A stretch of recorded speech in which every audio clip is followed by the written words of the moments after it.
Let me take you along the refit of Freebirds, an Etincelle 60. She partially sank in Japan during COVID and grounded on a beach. This year the owner decided to bring her back to life. During several months she was prepared to sail to Thailand. We put an external plywood patch over the damaged area, built a temporary rudder, put a new engine in and a lot more. We then sailed her over 4,000 nautical miles, mostly against wind, to start her major refit.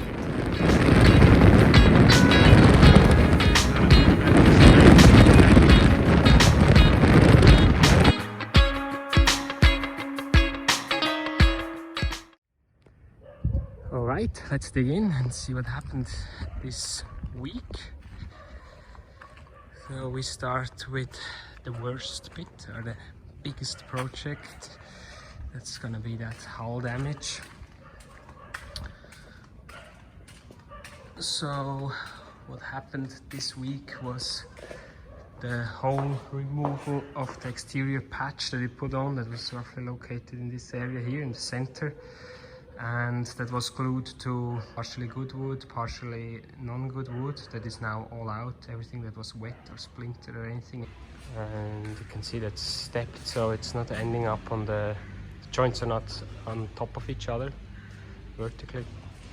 And they're not always as far apart as some people recommended. You see, like, they're rather close sometimes.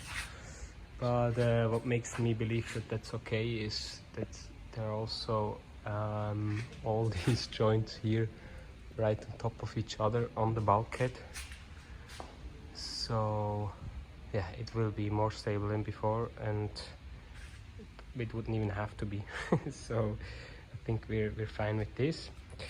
And this here is the cheek for the router that it's just a template for it, so the whole thing will be wider, so you can put the planks in here, then the new planks, route them down to the desired bevel, well, the bevel that's fixed, and then to get the exact same bevel on the planks, this can just be put on here, secured with 2 fasteners, and then done exactly the same just on the boat, with the router bit sticking out a bit further.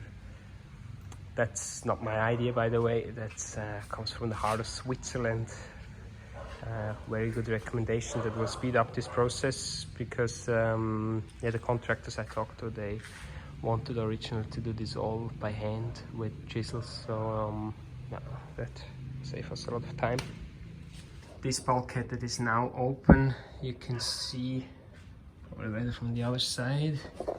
It was, it's a sandwich, so in the middle there's balsa cored by, the plywood is cored by a balsa and then fiber around. And there were some electric cables that were put inside the balsa core, and where they entered, water entered as well and just filled up this area here. And that we could see just before, from outside it looked like this. So there was this delamination, and opening up we saw what was behind. So this bulkhead is eventually going to look more like this one, just a walk through. This was the access straight to the bed, that's why it's so wide. Otherwise the bilges, they don't look too bad, obviously super dirty, but no weird cracks or anything that we found in this structure underneath. The bathroom had to be ripped out as well. This was where the holding tank was, toilet below here.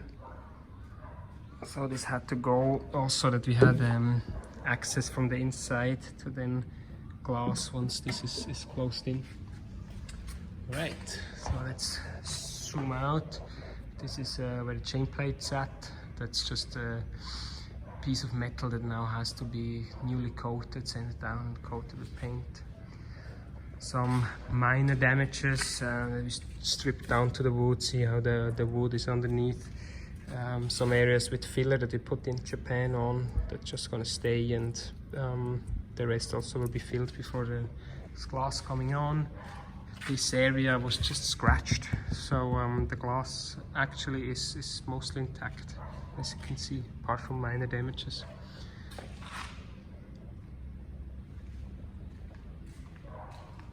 It's gonna be 2 new rudders. The old ones are actually sitting in the back here. So one was lost during the damage during the beaching, and that's this red one. That's just a temporary jury-rigged rudder, and then that's the original shape, which also has to be rebuilt because there's quite a bit of water that came out through here. Actually still wet underneath. And also we're gonna alter this rudder. It will become shorter, probably roughly about this size. So we're gonna cut that, sand it down nicely, and then use this as a mold to create the shells for 2 new rudders. There is the starboard engine room that we did quite a bit of digging in. So the engines are obviously out, and now I have to go down anyway. You can see this bulkhead here. All holes that were used to hang up different things. So the solution after repairing this properly. Also here, these holes, they haven't been decored properly. It's just a cut and then there's paint or something on it, but that's it. Don't work like this. Put some patches on of foam and paint obviously, and then drill anything into that, not into the boat itself. Otherwise there's the floor that was very badly damaged. This piece also will go out. The rudder post itself is awesome. There's nothing that happened to it or the casing of it. Right, and then this cabin top still looks exactly as it is. Hopefully not for much longer. We'll take you inside in a second to explain why we're gonna raise this whole cabin top. The idea or the way to do this will be to just put a wooden structure on top of it, like a grid, and then build on top of that, lay down the foam and the glass and everything on that, and just build a bigger coach house on top of it. The front will be modified quite a bit. That will look different. So this we have to cut previously, or before we do the layup. And the idea then is, once we have the foam and the glass on it cured, lift it up, cut the whole coach house off. The new coach house, or that is half finished, we can turn it around, build from the other side, put down glass, paint and everything, turn it around, paint it, and then glue it back on here. And well, the biggest challenge obviously is the pure size of this. It's currently out of balsa, and there's a lot of wet balsa in it. And this whole side we temporarily built just to sail down here.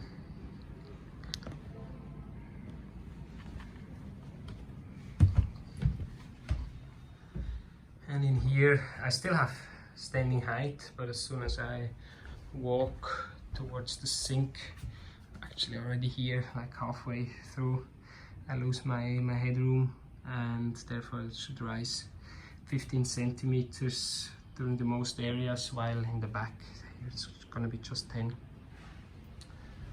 And all the modification then follow with the higher roof, also different helm.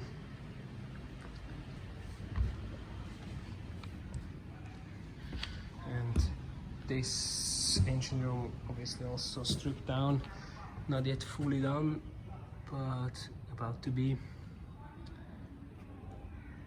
Yeah, that's what happened in this first week. Stay tuned.